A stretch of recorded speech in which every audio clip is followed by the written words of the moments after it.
जी भगवान जा जेके 12 मुख्य वॾा भक्तीअ जा आचार्य आहिनि, उन में भगवान धर्मराज भागवत में ॿुधायो आहे कि मुंहिंजो बि उन में नालो आहे, चओ जय श्री कृष्ण।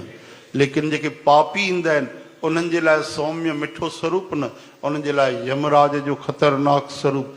ऐं संत महात्मा जेके ईंदा आहिनि उन्हनि खे सौम्य ॾाढो सुहिणो स्वरूप धर्मराज जो दर्शन थींदो आहे।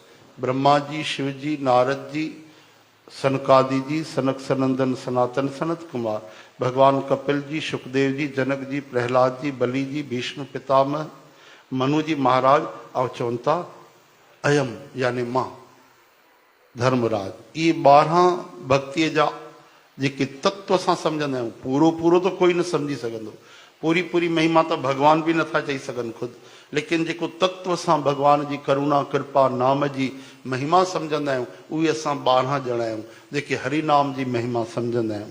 धर्मराज था चवनि, कंहिंखे था चवनि? चओ जय श्री कृष्ण। यमदूतन खे था चवनि।